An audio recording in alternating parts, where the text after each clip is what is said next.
मुनीन् कारुण्यात् सांख्यमयी नवनीवमीता प्रकरणाय। अब देख लीजिए सांख्य कारिका का विचार करते हुए जो प्रथम कारिका है, प्रथम कारिका में जो आचार्य गौड़पाद जी ने लिखा हुआ भाषा है उसका हम लोगों ने विचार किया। उसके पश्चात श्री वाचस्पति मिश्रकृत जो तत्व कौमुदी टीका है, इस टीका का विचार करते हुए आक्षेप पूर्वक प्रथम श्लोक का आरंभ कर रहे थे। इन्होंने कहा कि इस ग्रंथ में किसी की प्रवृत्ति होगी ही नहीं। क्यों नहीं होगी? उसके लिए कुछ हेतु बताए। आक्षेप के आरंभ में कहा कि यदि जगत में दुख ही नहीं है, जगती नाम दुखम न स्यात् तरी शास्त्र विषय न जिज्ञासे, शास्त्र विषय किसी की जिज्ञासा नहीं। एक दूसरा बताया, कोई बोले कि नहीं जगत में दुख है, तो बोलते हैं जगत में दुख होने पर भी यदि त्याग करने के लिए इच्छित नहीं है तो इस शास्त्र के विषय में जिज्ञासा नहीं होगी। त्याग करना चाहेगा तभी होगी ना। त्याग करने के लिए इच्छित नहीं है तो शास्त्र के विषय में जिज्ञासा नहीं होगी।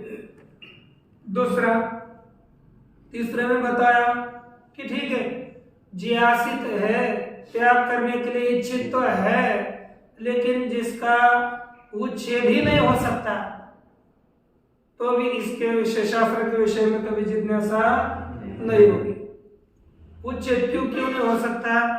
उन्होंने असत्य समुच्छेदता दो प्रकार की बताई थी कि दुख नित्य होगा तो उसका उच्छेद नहीं हो पाएगा, और उसके उपाय का ज्ञान ही नहीं है तो भी दुख का उच्छेद नहीं हो पाएगा।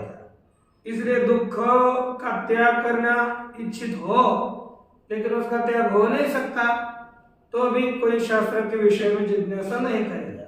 तीसरा बिंदु हो गया। चौथा बिंदु मैंने कहा उच्छेद करने के लिए शक्य है, उच्छेद किया जा सकता है, लेकिन शास्त्र विषयक ज्ञान उसका उपाय न हो तो भी कोई शास्त्र के विषय जिज्ञासा नहीं करेगा। हो गया चौथा। ध्यान में आ रहा है ना? शास्त्र के विषय में शास्त्र क्यों निष्फल है, ये शास्त्र में क्यों लोग प्रवृत्त नहीं होंगे, तो ये होगा तो ये होगा, इसलिए शास्त्र में प्रवृत्ति नहीं होगी। कहते पहला दुख नहीं होगा तो दुख, दूसरा दुख है लेकिन त्याग करने का इच्छा, त्याग करने के लिए इच्छित न हो, त्याग करने के लिए इच्छित है लेकिन उच्छेद न हो सके, तीसरा। और चौथा त्याग करने के लिए उच्छेद हो सके, उच्छेद तो हो सकता है लेकिन शास्त्र का ज्ञान उसका उपाय नहीं है तो शास्त्र के विषय में किसी की जिज्ञासा नहीं होगी।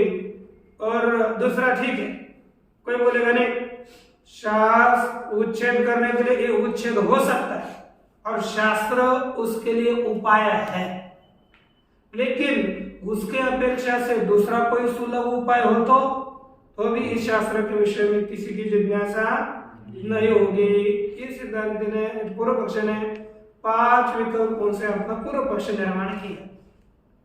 सिद्धांत ने पहला एक का खंडन करने के लिए कहा कि दुख जगत में नहीं है, ऐसी बात नहीं है, लेकिन दुख है। क्यों?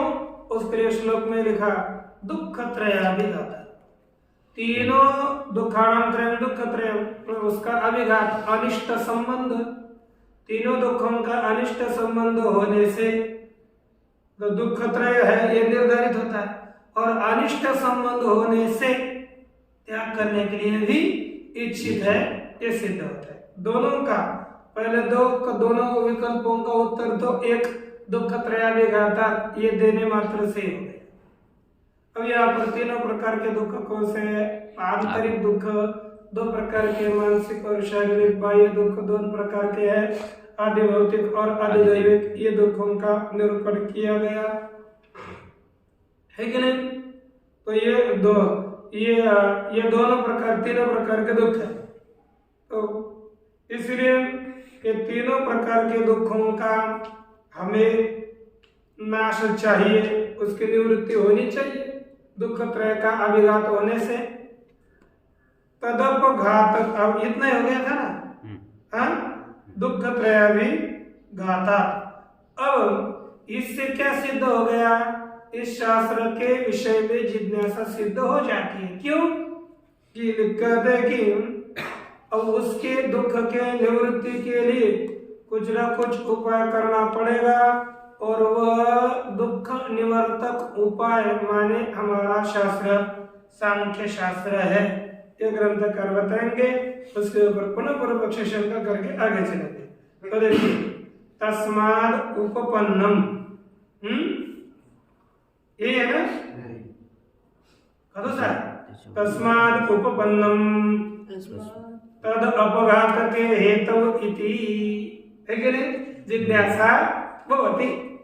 तस्माद अर्थात ये जो दुख है, दुख निवर्तक होने से, दुख की निवृत्ति, यानी ये जिस कारण से ये दुख का अभिभव नाश किया जा सकता है, उसी हेतु से क्या कहते हैं, यस्मात् दुःखाभिभवः कर्तुं शक्यते तस्मात्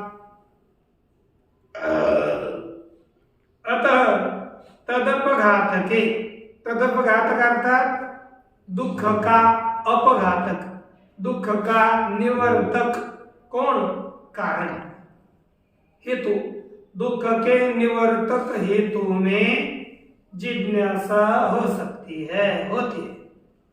दुख उसका अभिभव तो किया जा सकता है, नाश किया जा सकता है, ये तो निर्धारित हो गया। तो फिर किसके द्वारा उसका नाश होगा, तो उसके हेतु में, दुख को हटाने के हेतु में जिज्ञासा हो सकती है। जैसे व्यवहार में कैंसर हो गया, बोलते कैंसर जल्दी निवृत्त नहीं होता, लेकिन पता चला कि एक आधा कोई उपाय आयुर्वेदिक हो, कौन सा है, यहाँ पर क्या कैंसर नष्ट हो सकता है, ये ज्ञात हो गया। तो तुरंत आदमी पूछते हैं उसका कहाँ हो सकता है, कौन इसको ठीक करता है, तुरंत उसके निवर्तक हेतु में जिज्ञासा होती है। वैसे ही दुख निवृत्त हो सकता है, यह पता चला, तो किससे निवृत्त होगा, उसके हेतु के विषय में जिज्ञासा हो सकती है, कि होती है लोगों में।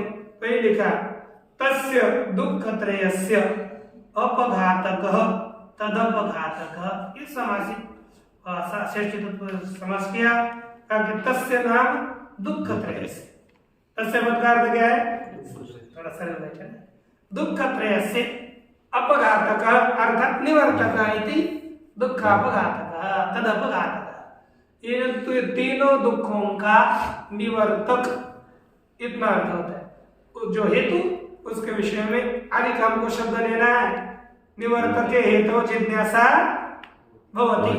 और ये आपको यदि समझना है, जो अभी पंक्ति दी है ना, तुरंत सुनने के बाद सबकी बुद्धि में स्थिर नहीं रहती, तो 10 नंबर पेज में टीका दी है, टीका में पहली पंक्ति में ही वो पूरा अर्थ स्पष्ट करके दिया है, आगे के पेज 10 नंबर है ना। अब आगे देखो, इसके बाद कहते हैं उपसर्जनस्यापि बुद्ध्या सन्निकृष्टस्य तदा परामर्शः। ये क्या लिखा, ये तदपघातकस्य, श्लोक आपने देखा होगा, दुख त्रयाभिघाता जिज्ञासा तदपघातके, ये दिया गया नहीं, दुख त्रयाभिघाता ये अलग पद है, बीच में जिज्ञासा है, और उसके बाद तदपघातके पद है कि नहीं। तो यहाँ पर कभी भी सर्वनाम होता है वह साक्षात अव्यवहित पूर्व का परामर्शक होता है, साक्षात अव्यवहित पूर्व में है जिज्ञासा पद, और उसके पूर्व में देखेंगे तो पूरा पद हो गया दुख त्रयाभिघाता। तो ये तद इस पद से परामर्श किसका होगा, लेंगे तो जिज्ञासा होगा, नहीं तो पूर्व लेंगे पद है तो दुख त्रयाभिघात, इसका परामर्श हो गया। तो हम यहाँ पर तत् से क्या कौन लिया है? दुख त्रय। दुख त्रयाभिघातात, इस पद का जो अवयव है एक भाग दुख त्रय, उसका परामर्श किया है, यही बता रहे हैं। क्योंकि दुखानां त्रयम दुख त्रय, ये हो गए अलग पद। दुख त्रयस्य अभिघातः, दुख त्रयाभिघातः, ये होता है ना। दुख त्रय से पहला पद क्या है? दुख त्रयाभिघात, उसका समास क्या हो जाता है? दुख, देखो दुख त्रयस्य अभिघातः। अब यहाँ पर क्या होता है? आपके पास जो 4 प्रकार के समास है उनमें षष्ठी तत्पुरुष समास, उत्तर पद प्रधान पदार्थ प्रधानो तत्पुरुष है, प्राय उत्तर पदार्थ प्रधान, उत्तर पद उसका अर्थ प्रधान होता है, तो यहाँ पर तत्पुरुष है, तो मुख्य पद होता है अभिघात और गौण पद बन गया दुख त्रय। अब कभी भी पूर्व कोई भी पद मुख्य का परामर्श करता रहता है, गौण का परामर्श नहीं करता। लेकिन प्रस्तुत में कहा कि उपसर्जनस्यापि अर्थात गौणस्यापि बुद्धि सन्निकृष्टस्य, बुद्धिया सन्निकृष्टस्य, ये क्या हो गया? दुख त्रय दूर है, गौण है, तो भी बुद्धिया सन्निकृष्ट से, जो ग्रंथकार है, ग्रंथकार के बुद्धि में समीप है, उन्होंने उसको ही पकड़ करके आगे का तदपघातक ये पद लिखा हुआ। यानी यहाँ देखते हैं कि उपसर्जनस्यापि बुद्धिया सन्निकृष्टस्य, तदा परामर्श, तदा ये लिख लीजिए, तत् शब्द के तृतीय का एक वचन है तदा। अब ऐसा मत बोलिए कि तत् का तो अनेन ये रूप सिद्ध हो जाता है ना? यही होता है ना, तत्ते तानी नपुंसकलिंग में भी कर दो तो क्या बनेगा? तेन बनेगा, तृतीयांत तेन हो जाता है। तो सहतौते भी करेंगे, सहतौते तम तो तान तेन, तो तत् शब्द का तेन अथवा तेन ही रूप होना चाहिए, तो तदा कैसे किया? तो एक व्याकरण की एक शैली है जिसमें कोई भी शब्द हो, कोई भी रूप हो, समझो आपने भगवती बना दिया, उसका अनुकरण करके उसके आगे भी प्रत्यय लगाते हैं, ये लगाने की पद्धति है ना। तो जब अनुकरण करके प्रत्यय आगे जोड़ते हैं उस समय अर्थ ग्रहण करते समय क्या करना है?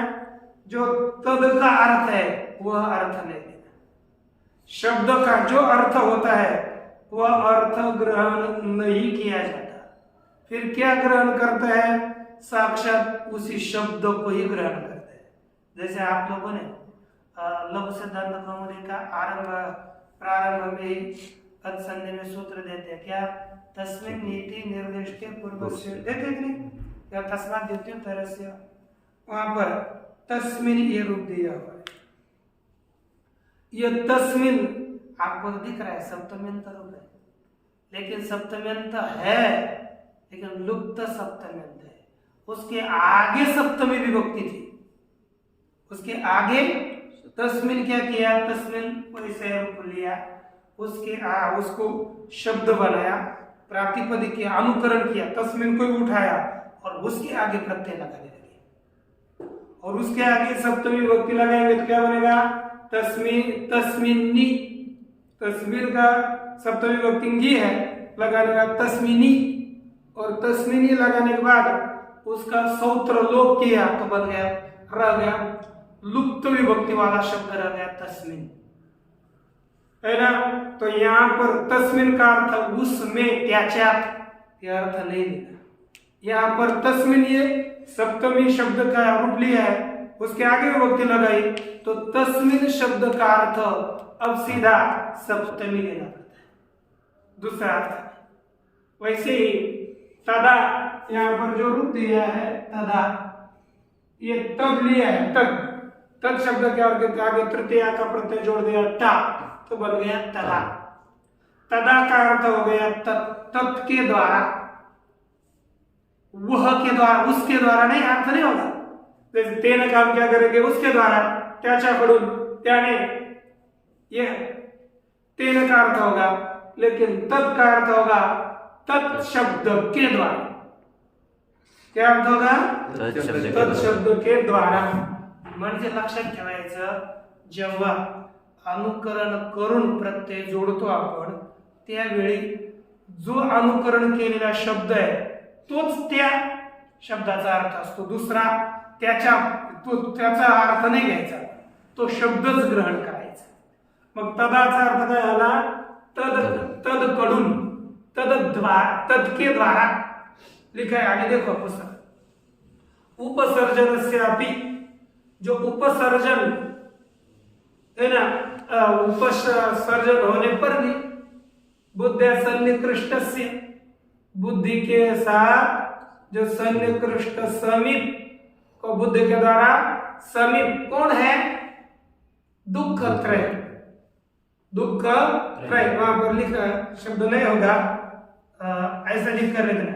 उपसर्जन से आप बुद्धिया सन्निकृष्टस्य दुख त्रयस्य तदा परामर्श, है ना, बुद्धि का गौण होने पर भी बुद्धि के द्वारा सन्निकृष्ट कौन? दुख त्रय, उसका, है ना, दुख त्रय इसका, तदा सन्निकृष्ट, तदा अर्थात तद शब्द के द्वारा परामर्श किया गया है। तो तदपघातक है ना, तदपघातक, तो तदपघातक में घातक, इसमें इस तद के द्वारा दुख त्रय का परामर्श किया गया।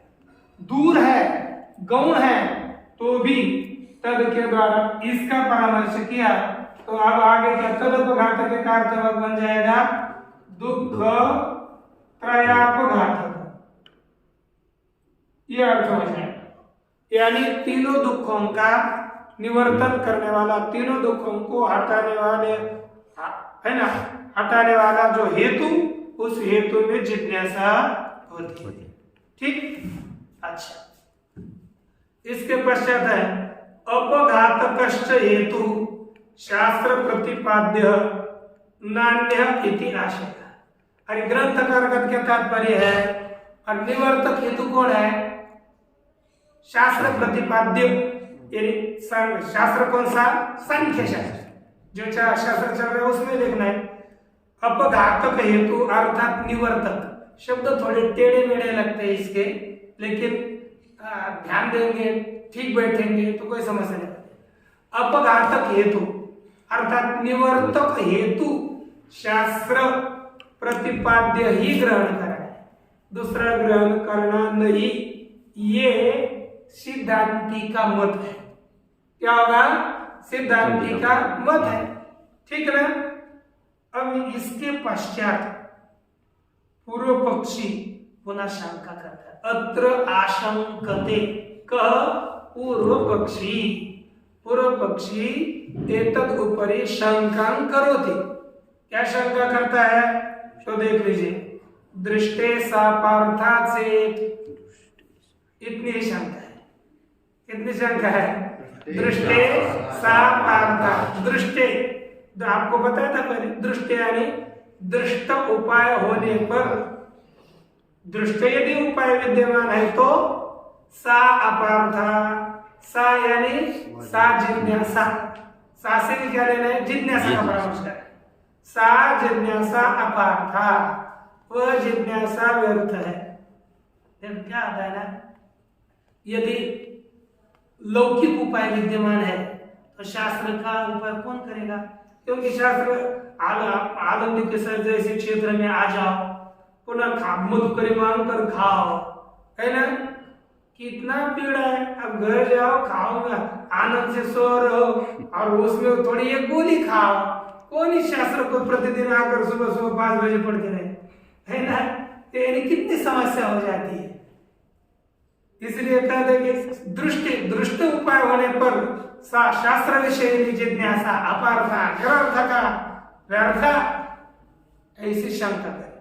और इसी शंका को स्पष्ट बताना चाहिए ना, तो आगे बताए अस्य अयम अर्थ, इस वाक्य का दृष्टि सा अपार्थ चेत, इसका यह आगे दिया हुआ अर्थ है। क्या अर्थ है?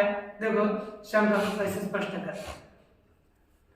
आस्तु तरी दुख त्रय, पूर्व पक्षी बोलते हैं महाराज, तो आप बोलते हो दुख है, तो दुख त्रय अस्तु, आपका तरी का अर्थ है तर, मराठी में तर, हिंदी में तो, तर दुख आसु है, दुख आसु, हिंदी में क्या होगा? तो दुख, आप कहते हो दुख है, तो दुख त्रयम अस्तु, तीनों प्रकार का दुख होने है। ज्यासितम च तद्भवतु, और त्याग करने के लिए इष्ट भी हो, मानते हैं। भवतु तद तच्छक्यहानम, और उसका त्याग हो सकता है तो होने दो, उसका त्याग भी होने दो। देखिए उसका त्याग शक्य हानम शक्यम हानम यस्य तत् शक्य हानम, अर्थात त्याग किया जा सकता हो उसका। सताम च शास्त्रगम्य उपाय तदुच्छेतुम, अब देखो शास्त्रगम्य उपाय तद उच्छेतुम सहताम, सहताम क्या है रे? पता नहीं चल रहा मुझे, आप बताओ तो सही। सहताम क्या है? कौन सा रूप है? ऐसा अलग सा लग रहा है। बुद्धिमान है, बयान करना चाह रहे आप लोग, बता सकते हो? नहीं हमको ही बता।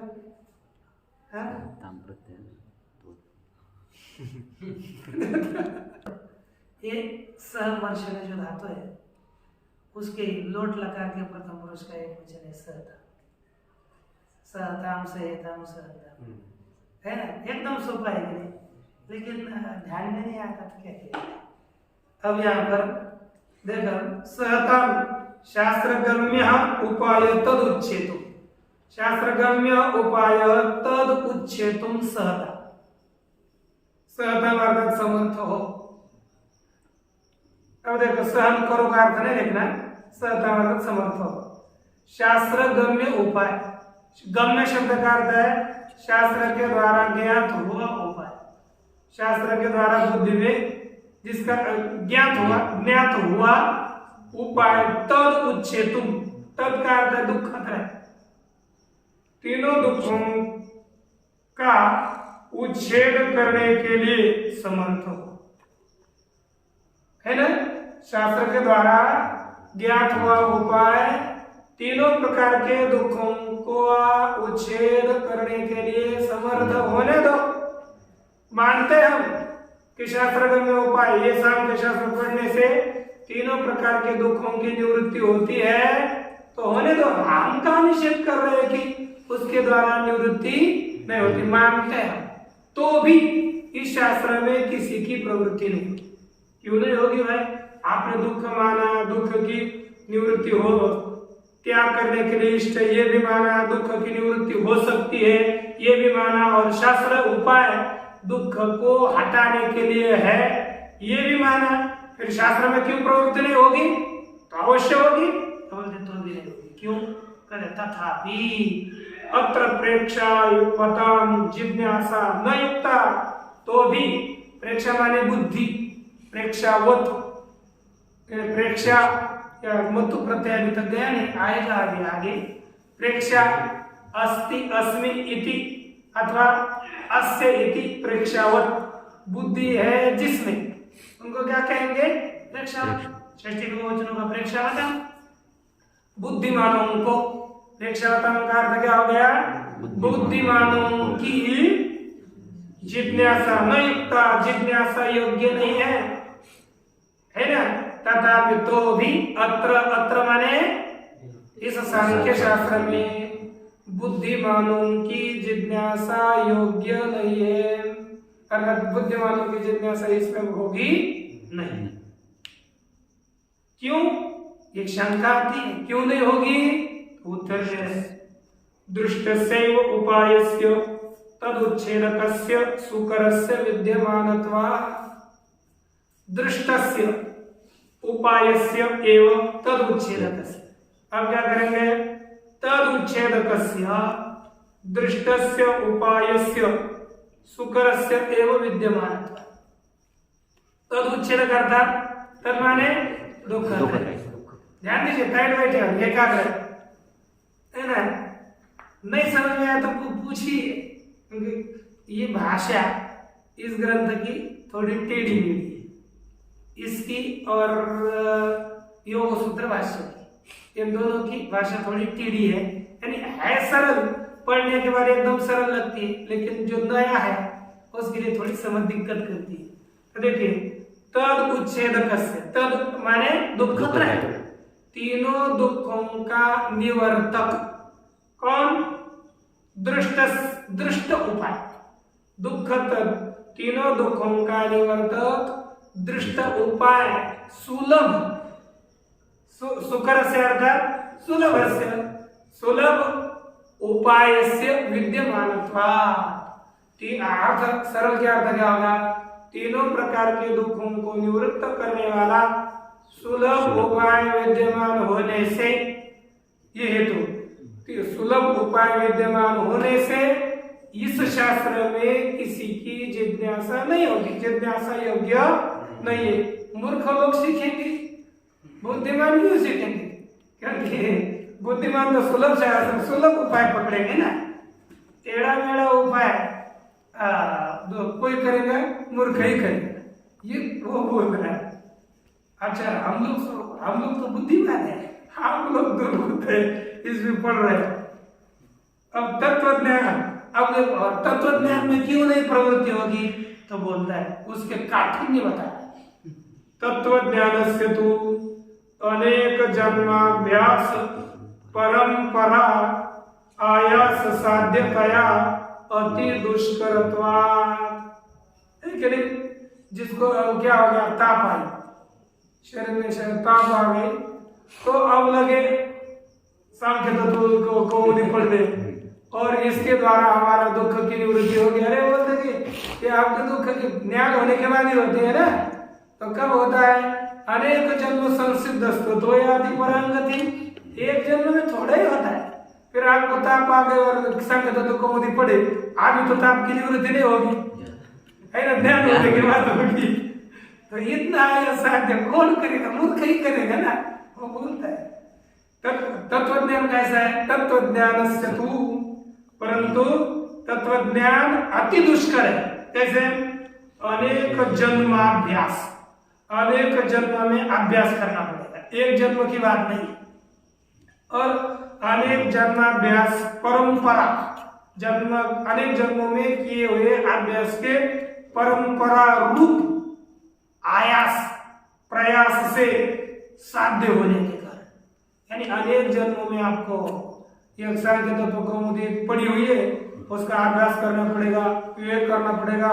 फिर अनेक जन्म कब होगा पता नहीं, अनेक जन्मों की जो परंपरा है उसमें अभ्यास करने से, ये अभ्यास करने से ज्ञान प्राप्त होगा। तो इससे क्या सिद्ध होता है?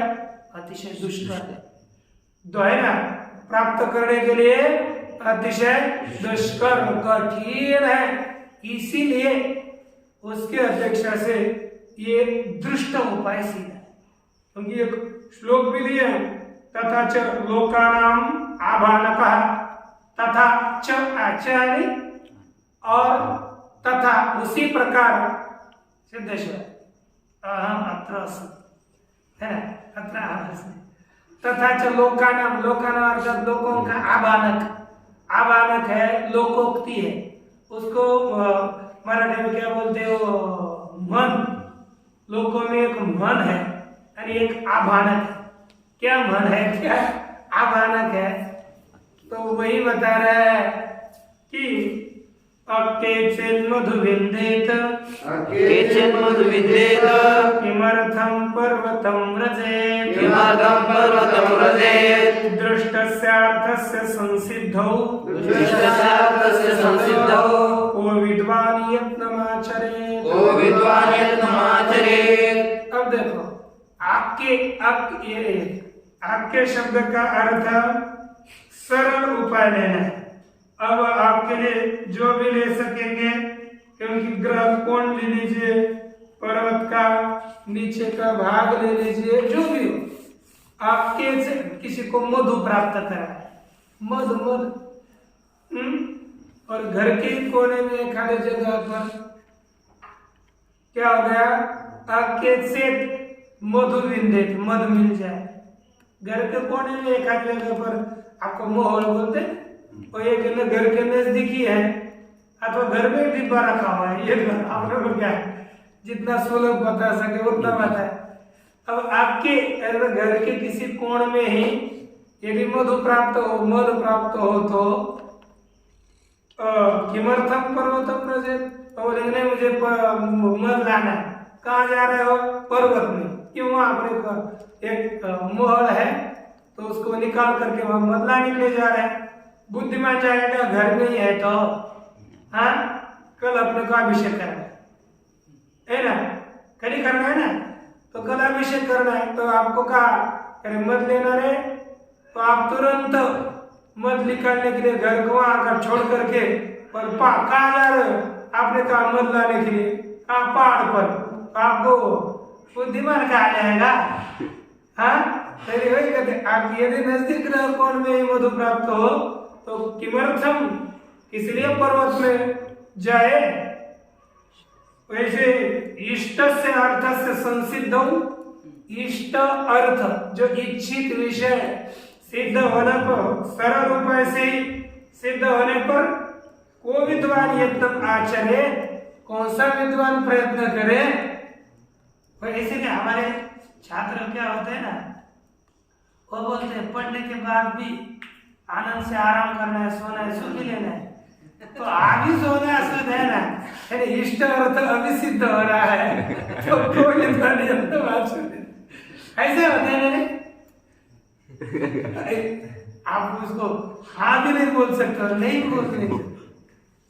आगे देखो, ये वही पूरा पक्ष बोलता है संति चौपाया शब्द का समीप या सुलभ, कौन सा? इष्ट से अर्थ से, तो इष्ट अर्थ का अर्थ है विषय ही लेना है, लेकिन इसको शेष करके हमको सुलभेन उपायेन इष्ट से अर्थ से संसिद्ध, ऐसा इष्ट अर्थ, क्योंकि इष्ट अर्थ होता है ना,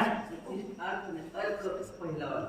अच्छा अर्क का आपके लिए क्या अर्क लिए, तो अर्क ले लीजिए, हमारे पास अर्क ले समीपात या सुलभ नहीं अक्क का हमारे यहाँ में लिखा है, अक्क का अर्थ है ग्रह कोण, हमारे में पाठ जो है ना अक्क का अर्थ है ग्रह कोण।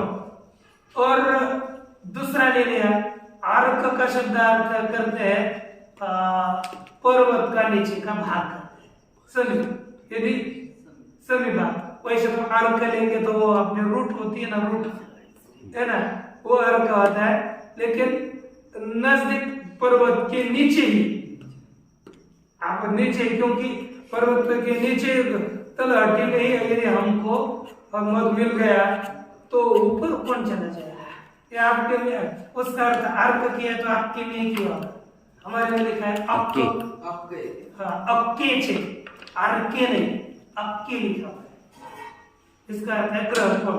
तो उसमें देखिए आप में नीचे लिखा पाठ में लिखा है, हाँ तो उसका अर्थ का अर्थ क्या किया लिखे, समीप समीप किया ना। अब अपना विषय